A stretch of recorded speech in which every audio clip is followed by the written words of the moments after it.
और एक जैसे कीर्ति जी, आज ये जो जंतर मंतर में आंदोलन चल रहा है, इसमें आपको भी आमंत्रित किया गया था।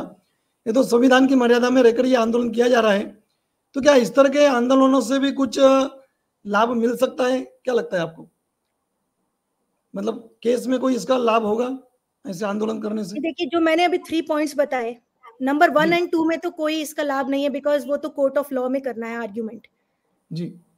और जैसा कि आप पूछ रहे थे कि कोर्ट में क्या त्रुटियां हैं, कुछ केस में क्या-क्या त्रुटियां हैं, वो सब त्रुटियां जो है वो रखनी चाहिए अपीलेट कोर्ट में। और अगर आप मुझसे पूछ रहे, मेरे सामने तो जो ऑनलाइन जजमेंट थी, ऑनलाइन जजमेंट के हिसाब से जो मैंने पॉइंट्स बताए हैं अपनी वीडियोस में, चैनल पर, वो आप देख सकते हैं। अदरवाइज जो फिजिकली एडवोकेट वहां पर प्रेजेंट थे, जिन्होंने क्रॉस एग्जामिनेशन किया है, जिन्होंने विटनेस का डेमिनर देखा है, वो ही अच्छी तरह से देख सकते हैं, बता सकते हैं, जिन्होंने ट्रायल कोर्ट में ये केस देखा है और अब हाई कोर्ट में देख रहे हैं। उन सब बातों को वो अच्छे से हाई कोर्ट के सामने रखें, कोर्ट के सामने, अपीलेट कोर्ट में सब आर्ग्यूमेंट्स अच्छे से रखें, तो उसमें तो ये जो आंदोलन है इसका कोई एज सच इफेक्ट नहीं होता है, और ना ही आना भी चाहिए, बिकॉज अदरवाइज ऐसा होगा तो because court should not be influenced. मैं तो कहूंगी कि अगर इस धरने का कुछ इफेक्ट नहीं आना चाहिए तो दूसरी तरफ का भी नहीं इफेक्ट आना चाहिए, जो कि आता है जनरली।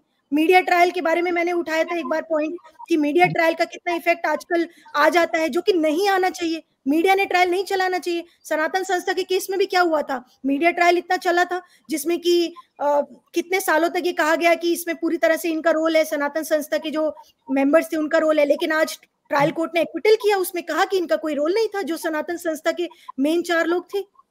मीडिया ट्रायल का इफेक्ट जैसे कोर्ट पर नहीं आना चाहिए, मैं हमेशा से कहती हूँ, तो किसी भी साइड से नहीं आना चाहिए। तो जैसे कि इस धरने का भी नहीं आएगा, ऑपोजिट साइड का भी नहीं आना चाहिए।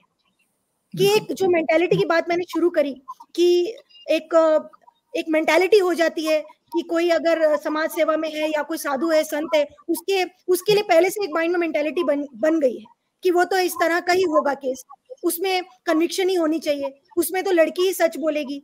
जैसे सनातन संस्था में भी माइंडसेट था, आसाराम बापू के केस में भी था, तो वो माइंडसेट नहीं होना चाहिए। अगर इस धरने का प्रभाव नहीं है तो फिर ऑपोजिट साइड का भी माइंडसेट नहीं आना चाहिए। आई वुड से कि दोनों तरफ से नहीं होना चाहिए, बिकॉज कोर्ट ऑफ लॉ क्या होता है, court should not be prejudice from any side. Court ने सिर्फ जो उनके सामने फैक्ट्स हैं, लॉ है, एविडेंस है, उसके हिसाब से कोर्ट ने जस्टिस देना चाहिए। किसी भी तरह से प्रभावित होके नहीं देना चाहिए, तभी ठीक से न्याय हो सकता है। और प्रभाव इन द सेंस कि ये भी नहीं देखना चाहिए कि कौन बड़ा है कौन छोटा है, जैसे अहमदाबाद कोर्ट ने जो उसमें फाइंडिंग्स दी है, इस तरह से नहीं होना चाहिए। कानून के सामने सब बराबर होते हैं, चाहे वो छोटा हो बड़ा हो, चाहे वो बड़े पद पर हो, चाहे वो छोटे से छोटे पद पर हो, चाहे वो स्त्री हो, चाहे वो पुरुष हो, चाहे वो कोई भी हो। Justice should be equal for all, उसमें भेदभाव नहीं होना चाहिए। अगर भेदभाव होने लग गया तो जस्टिस ही नहीं है, फिर there is no justice in that case. जी कीर्ति जी, अभी परसों 29 अगस्त को बापूजी की मतलब जो गुजरात हाई कोर्ट में एसओएस की जो